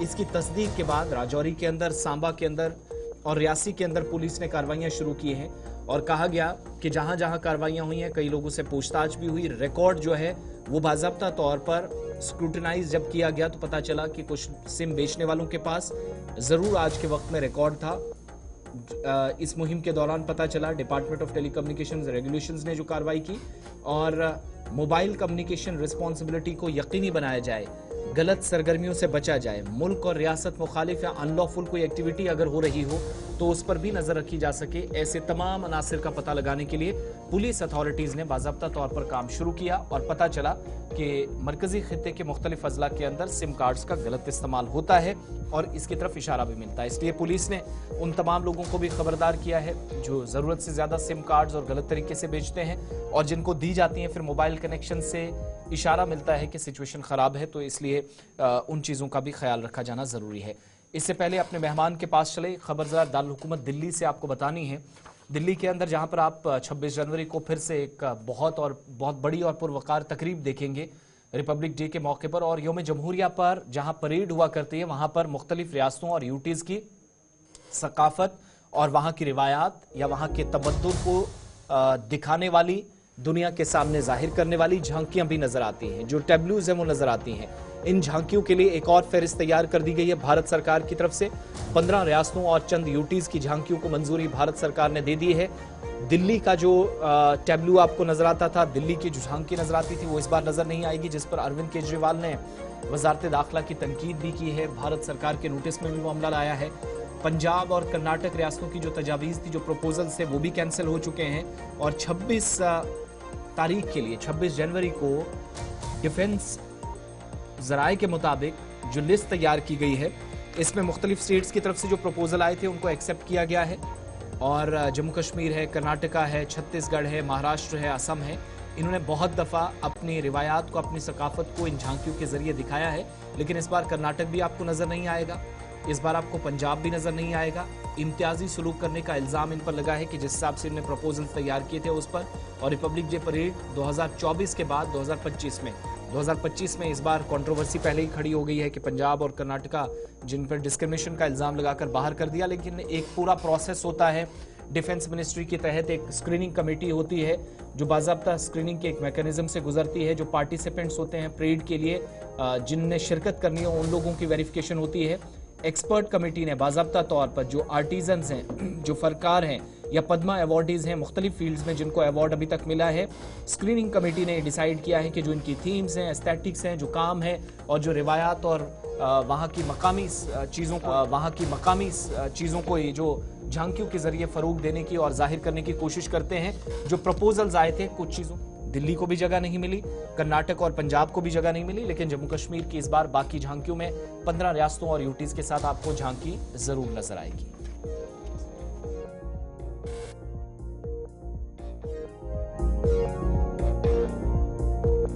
थी तकरीब के हवाले से खबर और इस पर सियासत मुख्तलिफ रियासतों के अंदर है। बहरहाल जरा बात हम अपनी रियासत की करते हैं और रियासत के मुस्तकबिल की करते हैं, नौजवानों की करते हैं, बुजुर्गों की करते हैं, माओं की करते हैं, उन बहनों की करते हैं जो मुसलसल मोबाइल का इस्तेमाल करते हैं, ऑनलाइन रहते हैं और ऑनलाइन होते होते अब वो उस दलदल तक आ चुके हैं जहां से उनके पैर पीछे आने में कतरा रहे हैं। ऑनलाइन गैम्बलिंग, ऑनलाइन गेम्स, ये दो ऐसी चीज़ें हमारे सामने हैं जिसने हमारी माइशत को तबाही के दहाने पर आहिस्ता आहिस्ता करके खड़ा कर दिया है। न सिर्फ माइशत हमारी ख़राब हो रही है बल्कि हमारी जो सोसाइटी है इसमें भी अब बेचैनी फैल रही है, घर टूट रहे हैं, घर बिक रहे हैं। इतना ही नहीं, एदाद-ओ-शुमार ये भी बता रहे हैं कि नौजवान अब अपनी किडनियाँ बेच रहे हैं, खून को बेचने का धंधा शुरू हो गया है, सिर्फ इसलिए कि कर्जा इतना चढ़ा शॉर्टकट में पैसा कमाने के लिए। ये जायज़ है नहीं है, ये सब के सामने आया और बयां है। किसी भी मजहबी किताब में जुए को जायज़ नहीं कहा गया और ना ही किसी मजहबी किताब में इसको तरतीब दी गई कि आप खेलें और इसको खिलाएं। लेकिन रियासती कानून में कुछ एरियाज ग्रे कर दिए गए, कुछ एरियाज वेट कर दिए गए और ये कह दिया गया कि गेम और चांस होता है और इसलिए दो हिस्सों में इसको बांट दिया और इसी गेम और चांस के अंदर कुछ लोग इसका फायदा उठा रहे हैं, जिसकी वजह से आज हम ये प्रोग्राम करने पर मजबूर है कि जम्मू कश्मीर इंतजामिया भी इस चांस और गेम वाले सिस्टम को देखे और ये देखे कि क्या हमारा नौजवान गेम और चांस के सिस्टम में कहीं और की ओर बह तो नहीं रहा है। आज इस पर बात करेंगे। हमारे साथ जनाब मोहम्मद अमीन खान साहब है, chairman Jammu Kashmir teachers forum Jammu Kashmir है, नेशनल वाइस प्रेसिडेंट भी है ऑल इंडिया टीचर्स फेडरेशन के। बहुत बहुत शुक्रिया खान साहब ज्वाइन करने के लिए, चूंकि आप उस्ताद हैं और उस्ताद के सामने लब कुशाई करना बड़ा मुश्किल होता है, अल्फाजों को बयान करना काफ़ी ज़्यादा मुश्किल होता है। लेकिन जिन हालात वाक़ात से हम गुज़र रहे हैं, जिन हालात से हमारे नौजवान इस वक्त गुज़र रहे हैं और ख़ामोशी के साथ हम सब तमाशा देख रहे हैं। मैं मुसलसल इस बात को दोहराऊँ कि 90 की दहाई में बम, गोली, दीगर मामलात में नौजवान ख़त्म हुए, उससे हम बाहर आए तो मनशियात ने आहिस्ता आहिस्ता आहिस्ता आहिस्ता करके इतनी ज़्यादा गिरफ्त हमारे ऊपर की कि हमारी माएँ, बहनें, बुजुर्ग, भाई, बेटे सब इस दलदल में हैं और उड़ता जम्मू कश्मीर आज के दिन में हमें नो डाउट कि इन्फोर्समेंट एजेंसियां देर से ही सही लेकिन उनकी नींद टूटी। अब प्रॉपर्टियां सीज हो रही हैं, तलाश किया जा रहा है, लेकिन अभी भी धंधा चल रहा है। और तीसरा बड़ा सवाल ये है, ये ऑनलाइन परेशानी हमारी, चाहे आप इसे गैम्बलिंग कहे, चाहे आप इसे जुआ कहे, ऑनलाइन गेमिंग कहे, चांस कहे या गेम कहे, लेकिन सूरत हाल ये है कि मेरा नौजवान इस दलदल में फंस रहा है। बहस्ती मौलिम, बहस्ती उस्ताद, आप किस तरीके से इस पूरे मामले को देख रहे हैं, कितना हसास ये मामला है और हम सब की मिली जिम्मेदारियों के बीच रियासत की क्या जिम्मेदारी है? गवर्नर साहब, आसिफ साहब, आपका बहुत बहुत शुक्रिया और हमारे सामीन का भी शुक्रिया जो इस प्रोग्राम को देख रहे हैं। मेरा प्यार भरा सलाम आप कबूल कर लीजिए। जो मुद्दा आपने इस वक्त उठाया, ये आपने 90 का जिक्र किया, एक जनरेशन गैप हुई, उसके बाद आपने देख लिया कि मनाशात के जरिए हमारे बेतहाशा नौजवान जो जिंदगियों से भी हाथ धो बैठे और अपने मुस्तकबल से। और अजीब सी बात है कि जो गैम्बलिंग ऑनलाइन इस वक्त हो रही है उसने लोगों का बेड़ा गर्क किया। रातों रात एक अमीरजादा अपनी तमाम जायदाद को लुटा रहा है। मसला यह है कि इन चीजों का हल न तो तहरीरों से है न तकरीरों से है, बल्कि इन चीजों का हल अमली तौर पर मैदान में आकर इसका हल ढूंढना है। मैं गवर्नर साहब आपको बताऊं कि मनशियात की जब बात आती है, एक नौजवान अपनी बहन का मुहाफिज, अपने वालिदैन का सहारा, और जब यही बच्चा मनशियात में मुब्तला होता है और ये अपनी बहन का मुहाफिज नहीं बल्कि बहन इसके सामने खौफजदा होती है, वालिदैन इसके सामने खौफजदा होते हैं। आपको मैं कहूं, जहां ऑनलाइन गैम्बलिंग की बात करें या इंटरनेट की बात करें, मोबाइल की बात करें, मेरे सामने ऐसे बहुत से नौजवान हैं, तलबा और तालिबात हैं जिन्होंने इस मोबाइल के जरिए बड़ी बड़ी सीटें निकाली, केएएस का इम्तिहान क्वालिफाई किया, नीट का इम्तिहान क्वालिफाई किया बगैर किसी कोचिंग के, सिर्फ इस मोबाइल के जरिए। लेकिन ऐसे भी बहुत सी मिसालें हैं जिन्होंने रातों रात अपनी तमाम जायदाद लुटाकर अपने आप को और अपने वालिदैन को कंगाल बनाकर रखा। अब मैं पुलिस इंतजामिया का काफी मशकूर हूँ, मैं गुलिस्तान न्यूज का मशकूर हूँ। आपने बहुत बड़ा प्रोग्राम चलाया ड्रग्स के खिलाफ। आज जो ये प्रोग्राम है, जो चैलेंज है हमारे सामने, इस चैलेंज को देखने की जरूरत है। गवर्नर साहब, मैं आपको बताऊं कि हमारे स्कूलों के अंदर इस वक्त हमने मोबाइल को बैन किया है, हायर सेकेंडरी में, कॉलेजों में, मिडिल स्कूलों में। लेकिन वालिदैन का असरार है कि बच्चे के साथ बात करनी है। अगर इस वक्त बहुत बड़ा रोल है इस चीज को देखने का, वो वालिदैन का है। गवर्नर साहब, बदकिस्मती ये है कि ये बच्चा घर में खो जाता है। मैं अपना मोबाइल लेकर, मेरी बीवी अपना मोबाइल लेकर, मेरे बड़े भाई अपना मोबाइल लेकर, ये बच्चा खुद अपने अलग कमरे में रात के 11 बजे, 12 बजे, 3 बजे तक क्या कर रहा है किसी को मालूम नहीं। एक वालिद को हक बनता है कि वो मैं अपना बच्चा देखूं कि ये बंद कमरे में रात के 3 बजे तक किन किन साइटों पे जा रहा है, किन किन साइटों को छू कर जा रहा है। और सुबह ये बच्चा अपनी किडनी बेचने पे मजबूर, ये बच्चा सुबह अपना खून बेचने पे मजबूर। आखिर ये हमारा समाज, हमारा मुस्तकबल कहाँ की तरफ जा रहा है, ये सोचने वाली और हमारे लिए लम्हा फिक्रिया है। क्या मोहम्मद अमीन खान साहब, जो हमारे इदारे हैं जहां से बुनियादी तालीम या इब्तदाई तालीम का आगाज होता है, वालिदैन तो ठीक है एक पार्ट पर जिम्मेदार हैं, तो ठीक है एक पार्ट पर जिम्मेदार हैं, इदारों से अगर एक कैंपेन शुरू की जाए, इदारों से इस पर अमली जामा इसको पहनाने का काम किया जाए, जैसे आपने एक पॉइंट यहाँ पर मेंशन किया कि स्कूलों के अंदर मोबाइल फ़ोन या इलेक्ट्रॉनिक डिवाइसेस पर पाबंदी मुकम्मल तौर पर जो बच्चा इस्तेमाल करता है, इसको अगर सख्ती से नाफिज किया जाए, जब हमारे पास कवायद व ज़वाबित भी नहीं है, रेगुलेशंस गैम्बलिंग को रोकने के लिए नहीं है, इदारे कोशिश करें, क्या कोई रास्ता निकाला जा सकता है? पॉसिबिलिटीज हैं? बिल्कुल आसिफ साहब, बिल्कुल मुमकिन है ये कि अगर हम इस चीज को पाबंदी से अमल दरामद इस पे करें तो कौन सी बात मुश्किल नहीं है। आप 90 की बात या दहाई को याद कर लीजिए, जब हम वहां उस पर काबू पा सकते, तो यहाँ क्यों नहीं काबू पा सकते। लेकिन इंडिविजुअलिटी इसमें अहम है, क्योंकि एक आदमी को एक के ऊपर नजर रखनी है, वालिद को बच्चे के ऊपर, उस्ताद को तालिब इल्म के ऊपर, सिस्टम को पूरे इस नौजवान नस्ल के ऊपर नजर रखनी है। पुलिस अपना काम कर रहा है, एमआई मस्जिद अपना काम कर रहे हैं, हमारा इलेक्ट्रॉनिक और प्रिंट मीडिया काम कर रहा है, लेकिन कहीं न कहीं हमें भी इस काम में आने की बहुत ज्यादा जरूरत है। पेरेंट्स का हमें सपोर्ट चाहिए। तो मैं कहता हूं कि असातिज़ा इस वबा को रोकने में एक कलीदी रोल अदा कर सकते हैं। अगर असातिज़ा अपने तलबा व तालिबात को जायज सूरत में कहते हैं कि आपका डिवाइस आपके लिए जरूरी नहीं है, तो वालिदैन इसमें आड़े ना आए कि नहीं इसके लिए जरूरी है, मुझे कॉल करनी है, मुझे ये करनी है, वरना वालिदैन अपने बच्चे के ऊपर नजर रखें।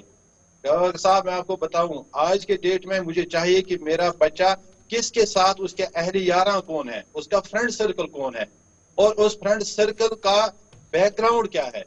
मैं आपको कहता हूँ कि टीचर्स फोरम ने एक सर्वे कंडक्ट की। उस सर्वे में हमने देखा कि जो मनशियात और इन चीजों में टारगेट बनाया गया, ज्यादा उन बच्चों को टारगेट बनाया गया जो घर से सरमायादार है या मिडिल क्लास फैमिली है। आपने देखा होगा किसी गरीब या मुतवस्ता दर्जे के बच्चे पर अप्रोच नहीं किया गया। ये लोग पहले टारगेट ढूंढते हैं, टारगेट के बाद इसको किसी चीज का आदी बनाते हैं, 100 रुपए, 500 रुपए, 1000 रुपए से शुरू करते हैं, फिर इसको करोड़पति बनने का, लाखपति बनने का ख्वाब दिखाया जाता है। और उसमें हमें देखना चाहिए जो टारगेट ग्रुप है इस पे असर करने और इस पर अप्रोच करने वाले कौन से लोग हैं, उनके गले तक हमारा हाथ जाना चाहिए।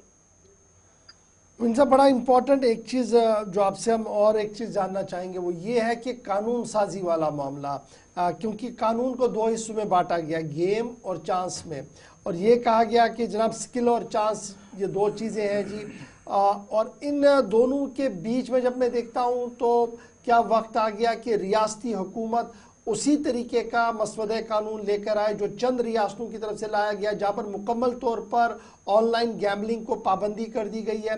फिर सोशल मीडिया नेटवर्क पर जो मवाद आ रहा है इसको भी एक मोनेटाइजेशन की जाए, इसको देखा जाए, मॉनिटर किया जाए कि आखिर ये कैसा मवाद है, कौन ला रहा है, और जो लग रहा है कि ये सोसाइटी के हित में नहीं है उसके खिलाफ कार्रवाई का आगाज़ हो, ताकि ये सिलसिला कहीं रुके, थमे और हम इस सिलसिले से कहीं बाहर आ जाएं, इस परेशानी से कहीं बाहर आ जाएं? बिल्कुल गौर साहब, आपने दुरुस्त फरमाया कि सरकार को चाहिए एक बाज़ाब्ता एक कानून बनाया जाए। इस कानून के एतबार से हमारा हर एक का सेल फोन, इलेक्ट्रिक डिवाइसेस जो है वो इस वक्त सर्वेलेंस पे जा सकते हैं। ये ऑन ट्रायल सर्वेलेंस पे कुछ नौजवानों के फोन डाले जो मशकूक नजर आ रहे हैं, और कड़ी सी कड़ी सजा मिलनी चाहिए ताकि इसका जो रूट है वो वहां तक हम पहुंचे। और सरकार को इस वक्त अशद जरूरत है कि वो एक कानून लाए, एक कानून पास करें अगर उनको नौजवान नस्ल को बचाना है, अगर इससे कौम के मुस्तकबिल को बनाना है। मैं बताऊं, ये कैमरा जो आपके हाथ में है ये किसी उस्ताद की देन है। अगर हमारा नौजवान आज इस रास्ते की तरफ गया तो हमारा मुस्तकबिल कैसा होगा? ये ताबनाक नहीं होगा, ये अंधेरे की तरफ जा रहा है। और जिस सिमत की तरफ ये जा रहा है वो रास्ता इनको मौत की आगोश की तरफ ले जा रहा है, वहां से लौटना मुश्किल है इनके लिए। मेरी यही गुजारिश है आपकी वजाहत से सरकार से कि एक अशद जरूरत है कि इस पर एक कानून लाया जाए ताकि इसको मुकम्मल बैन किया जाए कि जितने भी इस ऑनलाइन गैमलिंग में, मोबाइल गैमलिंग में मुलवस लोग हैं, इसका नेटवर्क कहाँ से है और कौन से लोग इसमें मुलवस है, किन लोगों ने इसको यहाँ पे इंट्रोड्यूस किया है, उनको कड़ी से कड़ी सजा देने की जरूरत है। बहुत बहुत शुक्रिया मोहम्मद अमीन खान साहब, हमारे साथ इस प्रोग्राम में ज्वाइन करने के लिए, कीमती आरा पेश करने के लिए। आपका बहुत बहुत शुक्रिया। आप और आपकी तंजीम का अहम तरीन जिम्मेदारियां सबकी हैं। असातिज़ा क्या कर सकते हैं, इदारे क्या कर सकते हैं, इस ताल्लुक से उन्होंने बात की है। और इससे पहले हम कॉलर्स की तरफ जाएं, ये सीरीज भी कंटिन्यू रहेगी, बात जरा पाकिस्तान की भी कर लेते हैं और उसके बाद सऊदी अरब से एक खबर आपको बतानी है, फिर सीधा कॉलर्स के पास। तब तक चारों नंबर्स आपकी स्क्रीन पर भी आएंगे, आप एक एक करके कॉल करना शुरू कीजिएगा। लेकिन बात पाकिस्तान हुकूमत की, जहां पर सियासी उथल पुथल के बीच कोशिशें हो रही हैं कि इमरान खान या उनकी जमात के साथ मुसलसल राब्ते में रहा जाए, मुज़ाकराती अमल आगे बढ़े। और इस सिलसिले में एक कमेटी तश्कील दी गई है शहबाज हुकूमत की जानिब से। मकसद यह है कि जेल के अंदर बंद इमरान खान से मुलाकात हो सके, राब्ते में रहा जाए, बातचीत हो और कोई रास्ता निकाला जाए। ये जो तातुल एक किस्म का सियासी एतबार से जो पाकिस्तान के लिए दर्द-ए-सर बन रहा है, जिसमें शहबाज हुकूमत हो या फिर पीटीआई हो आमने सामने, और पूरा निज़ाम मुतासिर हो रहा है। पीटीआई ने फैसले का खैर मकदम कर दिया है और जो कमेटी बनाई गई है, जिम्मेदारी ये दी गई है कि हुकूमत की जानिब से जो भी पेशरफ्त होगी वो इमरान खान को बताई जाए और इमरान खान जो चाहते हैं उनकी बात भी मुकम्मल तौर पर सुनी जाए। कमेटी में सरकार के स्टेटमेंट के मुताबिक नायब वज़ीर आज़म, इसके अलावा जो मुल्क के वज़ीर ख़जाना भी है इसहाक डार, वो जिम्मेदारी उनको दी गई है। वज़ीर आज़म के जो पॉलिटिकल एड है राना सनाउल्लाह, जो वज़ारत दाखिला में जिम्मेदारी संभाले थे पिछली हुकूमत में, उनको कमेटी में जिम्मेदारी मिली। वज़ारत तालीम ने भी जिम्मेदारी इसमें लेनी है। मकबूल सिद्दीकी जो वज़ीर तालीम है, खालिद मकबूल सिद्दीकी, वो पाकिस्तान में हुकूमत की तरफ से बात करेंगे। Minister for privatisation Aleem Khan रहेंगे और मजहबी उमूर के मामलात को देखने वाली वजारत में जिम्मेदारी संभाले चौधरी सालिक हुसैन और सेनेटर इरफान सिद्दीकी भी कमेटी में इसमें शामिल हैं, जिनको ये जिम्मेदारियां तफवीज़ की गई हैं। वो इमरान खान के साथ बात करें और कोई रास्ता निकालें, क्योंकि आप देख रहे हैं समात पे समात हो रही है, नए मुकदमे दर्ज होते हैं, एक में जमानत मिलती है तो दूसरे में वापस जेल डाल दिया जाता है। ये सिलसिला मुसलसल चल रहा है और इसने एक तरह से सियासी एतबार से तातुल हुकूमत और हिज़्ब इख्तिलाफ के सामने खड़ा कर दिया है।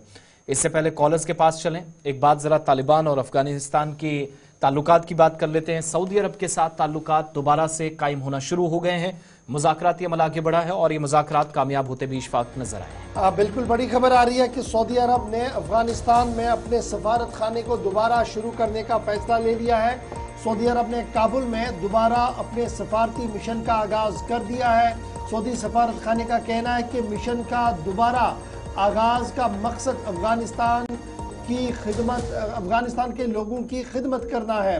एक बयान में सफारती मिशन ने कहा है कि यह कदम सऊदी अरब के जो ताल्लुकात आम्मा है उनकी वजारत से लिया गया और उसके बाद ये फैसला लिया गया कि बाज़ाब्ता तौर पर अफगानिस्तान के अंदर सफारत खाने और सफारती मिशन को जो है वो आगे बढ़ाया जाए। अगस्त 2021 में अफगानिस्तान जमहूरी हुकूमत के गिरने के बाद जब नई हुकूमत वहाँ पर आई तो उसके बाद कुछ देर तक ये सफारत खाने बंद रहे थे, लेकिन अब बाज़ाब्ता तौर पर सऊदी हुकूमत की तरफ से ये साफ कर दिया गया है कि काबुल में दोबारा अपने सफारती मिशन का आगाज कर दिया जाएगा। यानी कहीं ना कहीं ऑफिशियली अनऑफिशियली आप इस बात को मान लीजिएगा कि तालिबान की मौजूदा हुकूमत को अब सऊदी अरब ने भी मान लिया है। चीन की तरफ से पहले सफारतखाना खोल दिया गया था, पाकिस्तान का सफारतखाना पहले ही चल रहा था, कुछ और मुल्कों की तरफ से सफारतखाने आहिस्ता आहिस्ता करके खोल दिए गए थे। और अब सऊदी हुकूमत भी सामने आई है जिन्होंने कहा कि अवाम की खिदमत और दीगर मामला को देखते हुए फिलहाल सफारतखाने को खोलने का फैसला ले लिया है।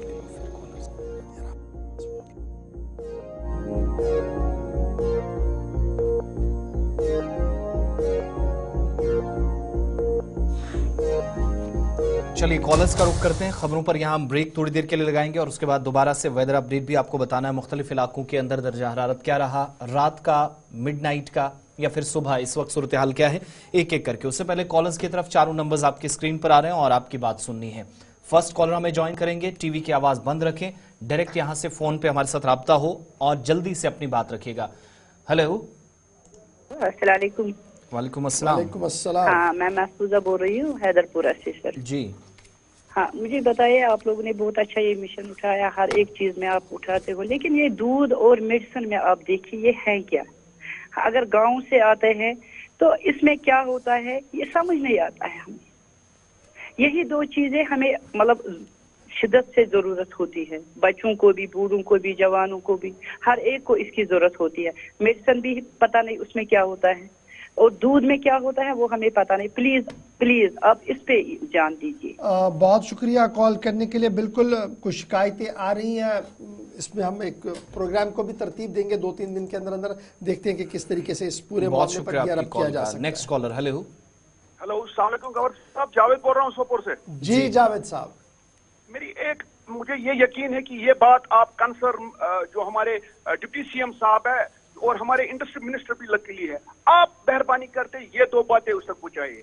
एक, आपने कल अच्छी बात की, फिर कॉल का सिस्टम टूट गया था कि जो हमारे रिंग रोड बन गए, ठीक है, रिंग रोड बन गए अच्छी बात है, नेशनल हाईवे बन गया अच्छी बात है, लेकिन वो हमारे R&B मिनिस्टर भी है। उससे मैं पूछना चाहता हूं कि जो लोकल जो हमारे ब्रिज बन रहे हैं वो क्यों नहीं बन रहे हैं? ये क्या ये गवर्नमेंट इंतजार कर रही जो श्रीनगर में एक हादसा हुआ वही हादसा हर जगह हो जाए तो फिर ये इंटरनल ब्रिज बनाए? नंबर एक। नंबर दो, जो हमारे ऑनरेबल डिप्टी सीएम हर हमेशा बोलते हैं कि हमारे पास पावर है, बड़े शौक से वो बोलते हैं पावर, हम देखना चाहते हैं, वो इंडस्ट्रीज का मिनिस्टर है, हमने कोई पावर उसका नहीं देखा। जरा आप उससे पूछिए कि आपने क्या इंडस्ट्री के साथ कोई मीटिंग की? आपने देखा कि इंडस्ट्री आपको मार्च में 70% इंडस्ट्री गवर्नर साहब बंद पड़ेगी। ये गवर्नमेंट टस से मस नहीं हो रही है, हमारे उमर साहब टस से मस नहीं हो रहे इंडस्ट्री के हवाले। मेहरबानी करके बात कीजिए वरना जम्मू कश्मीर की इंडस्ट्री बंद पड़ेगी आपको मार्च में। बहुत शुक्रिया आपकी कॉल का, जरूर हुकूमती इदारों तक आपकी बात बराह रास्त पहुंचती है। Next caller. Hello hello, Suhail अर्ज कर रहा हूँ आसिफ साहब। जी बताएं। सुहेल साहब, मेरी आपको जद्दोजहद का पता है, नेशनल चाइल्ड राइट्स कमीशन ने डायरेक्शन दी है जुलाई में कमिश्नर सेक्रेटरी एजुकेशन को, और उनसे कहा गया था कि 2 स्कूल, में नाम नहीं लूंगा स्कूल्स का, तकलीफ होती है स्कूल वालों को मेरा नाम लेने से, मैं उनका नाम नहीं लूंगा, उनके खिलाफ कार्रवाई की जाए। उनको क्रिमिनल डिक्लेयर करार दिया था चाइल्ड वेलफेयर कमेटी ने। बीच में उन्होंने कुछ अपना इन्फ्लुएंस चलाया है, कुछ किया है। क्या यहाँ सिस्टम इन्फ्लुएंस पे चलेगा? क्या हमारे जो ये ऑफिसर्स हैं, केएस ऑफिसर्स हैं, वो उनसे डर के रहेंगे, उन पर कोई कार्रवाई नहीं करेंगे? मेरी इत्तू साहब से ये गुजारिश है, इस केस को देखें, इसको फाइनलाइज करें। क्या फायदा बार बार मैं भी आपको कॉल करूं, किसी ऑफिसर का नाम लूं, किसी इसका नाम लूं? या आप मेरे खिलाफ कार्रवाई कर दीजिए, बदनामी का केस मेरे पे डाल दीजिए, मुझे बंद कर दीजिए, या इंसाफ दे दीजिए। बहुत शुक्रिया जी सुहेल साहब कॉल करने के लिए। एक और कॉलर हमारे साथ है जी। हेलो हेलो हेलो, हाँ हेलो जी सर, मैं जॉन मोहम्मद बोल रहा हूँ सोपोर से। जी बताएं। ये जो लोकल ये लड़के हैं जो सिक्योरिटी चलाते हैं, बाइक चलाते हैं, जिगजैग करते हैं, उनको डायरेक्ट अंदर ही करो, बंद करो उनको।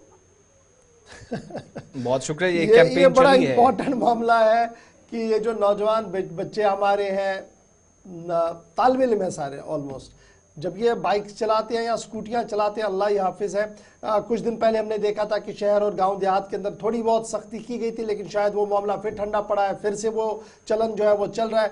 हाथ जोड़कर दरख्वास्त तो माँ बाप से भी है कि जनाब कोहरा लगाए सड़कों पर, ऐसा ना करें, परसों ही हमने एक देखा हादसा श्रीनगर जम्मू को मुशहरा पर किस तरीके से हुआ है। तो बराए करम इसका ना करें, और मुझे उम्मीद है कि ट्रैफिक अमला भी मुख्तलिफ डिस्ट्रिक्ट हेडक्वार्टर शहरी श्रीनगर तक ही महदूद रहे। और कार्रवाइयां हुई भी हैं। कल आरटीओ कश्मीर का एक ताज़ा स्टेटमेंट भी आया कि टेंगपुरा हादसे के बाद डिमांड बढ़ी है आपके पास दफ्तर के अंदर जो एप्लीकेंट्स आ रहे हैं आपका लाइसेंस बनाने के लिए। दैट मींस इतने लोग थे जो इसके बिना चल रहे थे, फिर अभी भी है बहुत सारे 20 लाख प्लस जुर्माना भी किया गया बिना लाइसेंस के चल रहे हैं। Next call. Hello hello, TV की आवाज बंद कर लें, हमारे साथ डायरेक्ट बात करिए।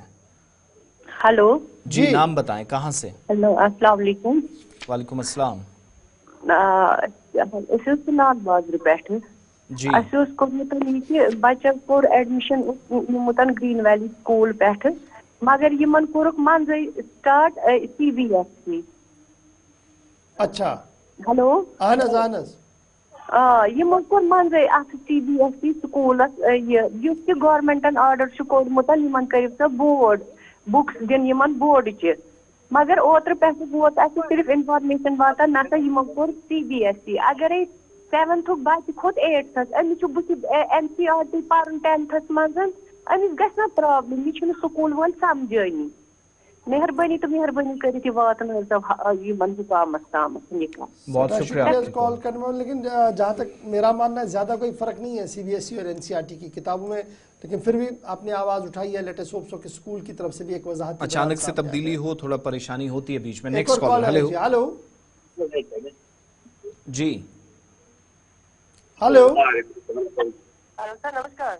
जी नमस्कार सर, मैं डिस्ट्रिक्ट पुंछ से नीतू शर्मा बात कर रही हूँ। जी मैम।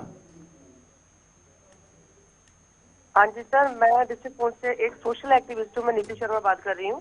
जी जी बताएं। बताएं सर, बात ये है कि जब से हमारी NC गवर्नमेंट बनी है, जी जी जी जब से हमारी ये गवर्नमेंट बनी है, यहाँ पे हमारे अब्दुल्ला साहब जब आए हैं यहाँ पे हमारे चीफ मिनिस्टर, तब से हम लोग तरस चुके हैं लाइट का मुंह देखने के लिए। जी बिल्कुल 1 मिनट भी लाइट नहीं आती है। 1 मिनट के लिए लाइट आती है तो जैसे हम कोई मशीन में कपड़े धो रहे होते हैं, जैसे लाइट आती है और लाइट चली जाती है। एक मसला तो सर ये है कि इनसे पूछा जाए कि जब से आप आए हैं तो लाइट की इतनी खस्ता हालत क्यों हो चुकी है कि हर काम के लिए हमें लाइट का वेट करना पड़ता है। ठीक है मैडम, बहुत शुक्रिया कॉल करने के लिए। बिजली का बहरान है, ये दोनों प्रोविंसेस में मुसीबत है और कुछ लोग नाराज थे शायद श्रीनगर के अंदर है। तो आज आपने देख लिया, हम बता रहे थे जनाब ये एंटायर जम्मू कश्मीर की प्रॉब्लम है, तो आज मैडम ने कॉल करके कहा कि अच्छा ये बॉर्डर डिस्ट्रिक्ट है और इम्पोर्टेंट चीज के बफलियाज के अंदर भी एक प्रोजेक्ट है, वहां से भी कुछ एरियाज में बिजली जाती है, फिर भी शिकायत। चले जी, एक और कॉलर दीजिएगा जी। हेलो हेलो जी, जल्दी से बात रखिएगा अपनी। जी वालेकुम सलाम जी। तब एक रिक्वेस्ट है, मैं कॉन्ट्रैक्टर हूँ, अनंतनाग से में कॉन्ट्रैक्टर हूँ, इलेक्ट्रिक में काम करता हूँ मैं जी। हमारी जो भी पेंडिंग पेमेंट्स होती है ना, या तो हमें चीफ ऑफिस में ना चाहते हैं, और ग्राउंड लेवल पे जो एग्जीक्यूटिव इंजीनियर के इश्यूज होते हैं वो तो हम सॉल्व कर ही देते हैं। मेरा पिछले 8 साल से एक एक काम करके फंसे हैं, कम से तकरीबन 20-25 लाख हमने बैंक से उठाया होता है पैसा। ये कोई इनकी कोई मतलब ये ना जरा से भी शर्म नहीं आती है। ये लोग सिर्फ वेट करते रहते हैं कि कॉन्ट्रैक्टर कब आएगा, हम उसके पैसे वागुजार करेंगे। जबकि हमारा काम ये नहीं होता है, कॉन्ट्रैक्ट में नहीं लिखा होता है कि आप यहाँ पे आ जाओ फिर आपका काम हो जाएगा। मैं आपसे एक रिक्वेस्ट करता हूँ, चीफ ऑफिस में मेरी बिल्स पेंडिंग है, या मेरी क्या बहुत सारे लोगों की बिल्स पेंडिंग है, पैसा अवेलेबल है उनका, बट फिर भी वो रिलीज नहीं करते। इंतहाई अफसोस है कि अगर पैसा ट्रेजरी में है और पैसा रिलीज नहीं हो रहा है, मुझे उम्मीद है कि कमिश्नर सेक्रेटरी R&B और दीगर जिम्मेदार जो है वो इस मामले की ओर देखेंगे। तो जो शिकायतें तो पहले से ही थी कि जनाब कमीशन का मामला है, शायद ये भी एक बड़ी वजह है जी। चलिए जनाब, बहुत शुक्रिया जी आज हमारे साथ ज्वाइन करने के लिए। कुछ कॉलर्स को हमने आज शाम में शामिल प्रोग्राम तो करवा लिया है, लेकिन जरा चलते चलते आपको मौसम का मिजाज भी बताते हैं कि रात जम्मू कश्मीर के अंदर किस तरीके से गुजरी है, क्योंकि पहली खबर हमने आपको बताई थी कि दर्जे हरारत मनफी है, और वो किस तरीके का मनफी है कि -3.6। जब हमने प्रोग्राम शुरू किया था तब भी 3 था, और रात का दर्जे हरारत भी 3.6 माइनस में चला गया, मनफी है जी। श्रीनगर के अंदर, काजीगुंड के अंदर -4.8 डिग्री सेल्सियस रिकॉर्ड किया गया है। आज बादल और धूप आपको वक्फे वक्फे से नजर आएगा। कुपवाड़ा के अंदर -4.3 डिग्री, पहलगाम -5.0 डिग्री रिकॉर्ड किया गया है, और गुलमर्ग के अंदर -4.8 डिग्री सेल्सियस रिकॉर्ड किया गया है। सोनमर्ग के अंदर -5.1 डिग्री, कोकरनाग के अंदर -4.0 डिग्री, पुलवामा -6.0 डिग्री, बडगाम के अंदर -4.8 डिग्री, और शोपियां का जिला जो है ये सबसे सर्द तरीन इलाका एक बार फिर -7.3 डिग्री सेल्सियस रिकॉर्ड किया गया। आज दिन में आपको हल्की सी धूप जरूर मुख्तलिफ इलाकों के अंदर नजर आएगी।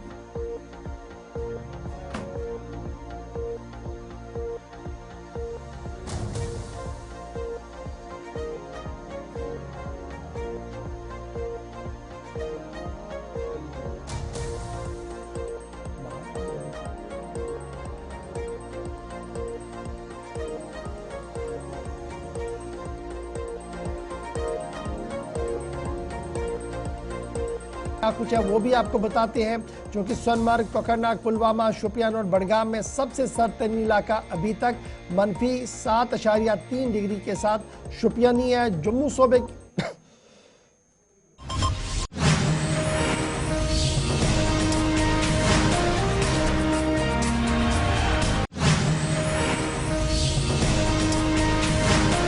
बस इतना ही। आप बने रहिएगा हमारे साथ, खबर, तज्जिया और तबसरों का सिलसिला जारी रहेगा। मुझे दे इजाजत, अपनी नेक दुआ में हम सबको याद रखें। अल्लाह हाफ़िज़।